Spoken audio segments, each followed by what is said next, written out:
Limbah tandan kosong sawit bisa jadi uang. Kira-kira apa saja manfaatnya? Indonesia merupakan produsen minyak sawit mentah terbesar di dunia. Dengan jumlah produksinya yang besar, menjadikan setiap kelapa sawit memiliki limbah sisa hasil produksi pabrik. Salah satu limbah yang dihasilkan adalah tandan kosong kelapa sawit. Limbah tandan kosong kelapa sawit adalah limbah padat yang dihasilkan dalam proses pengelolaan buah sawit menjadi minyak kelapa sawit. Dalam setiap pengolahan 1 ton tandan buah segar kelapa sawit akan menghasilkan sekitar 21 hingga 23% tandan kosong kelapa sawit atau setara dengan 210 hingga 230 kg. Wah, banyak juga ya limbahnya. Tapi tandan sawit bukan hanya sekedar limbah. Dengan jumlah tersebut, limbah ini ternyata masih bisa dimanfaatkan keberadaannya. Tandan kosong sawit dapat dimanfaatkan sebagai media tumbuh jamur sawit, dan kami sudah membahasnya di video sebelumnya. Klik link di atas ya yang belum nonton. Selain itu, dapat pula diolah menjadi bahan dasar pupuk organik dengan metode pengomposan. Limbah bukan sekedar onggokan barang yang tak terpakai di tangan orang-orang cerdas. Karena dengan pengetahuan dan segala inovasi, kita bisa memanfaatkan limbah agar menjadi sesuatu yang lebih bermanfaat.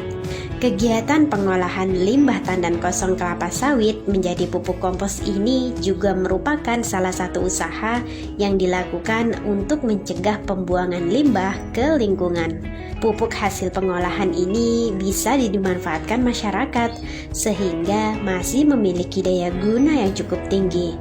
Penasaran bagaimana cara pembuatannya? Pertama-tama, mari siapkan alat dan bahannya. Untuk bahannya sendiri tentu tandan kosong sawitnya, lalu aktivator pengomposan. Untuk alatnya sendiri, Anda perlu plastik dan mesin pecacah. Untuk bisa merubah tandan kosong kelapa sawit menjadi pupuk kompos, terdapat beberapa cara yang harus dilakukan. Pencacahan. Tandan kosong kelapa sawit dicacah hingga berbentuk kecil dengan ukuran kurang lebih 5 cm. Pencacahan ini bertujuan untuk memperkecil ukuran bahan tandan kosong kelapa sawit dan memperluas bahan area permukaan yang dapat dirombak oleh mikroba pengurai.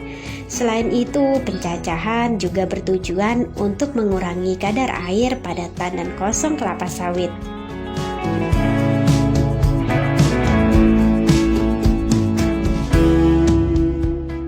Inokulasi.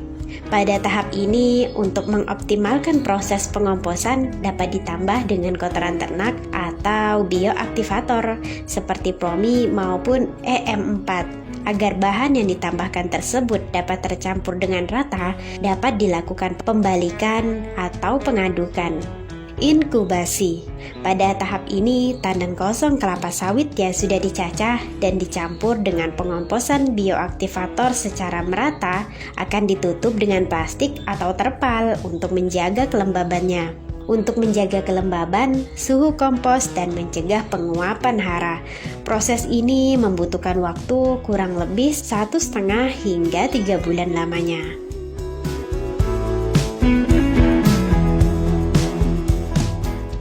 Pembalikan dan penyiraman.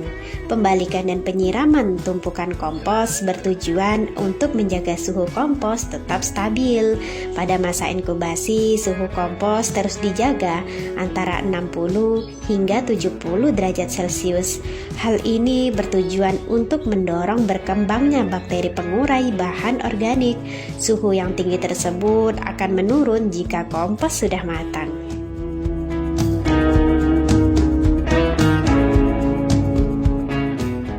Pemanenan.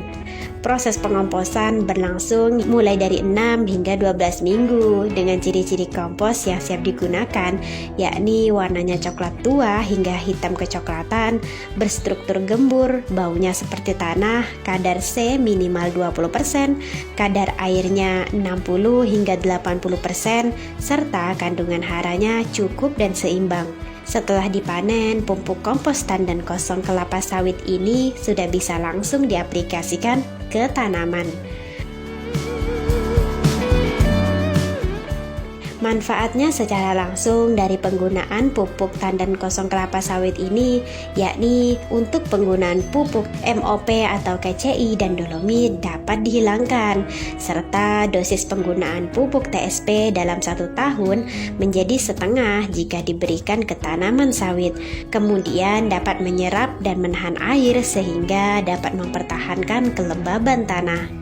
Lalu manfaat lainnya dapat menahan dan mengurangi pengikisan tanah oleh pergerakan air hujan pada lahan yang memiliki kemiringan yang curam dan dapat menekan pertumbuhan gulma yang tumbuh di sekitar tanaman. Secara tidak langsung juga dapat memberikan manfaat seperti sebagai sumber K untuk tanaman karena memiliki kandungan kalium yang cukup tinggi, yakni sebesar 5,5%, sehingga dapat memperkaya unsur hara di tanah karena mengandung kalsium, fosfat, dan magnesium dan mampu memperbaiki sifat fisik, kimia, dan biologi tanah. Dalam penggunaannya, pupuk ini dapat diaplikasikan sebagai pupuk tunggal maupun dicampur dengan pupuk kimia. Selain digunakan sendiri, Anda bisa juga menjual hasil dari pupuk yang Anda buat. Lebih menguntungkan bukan? Dan pastinya memberi banyak manfaat untuk lingkungan kita.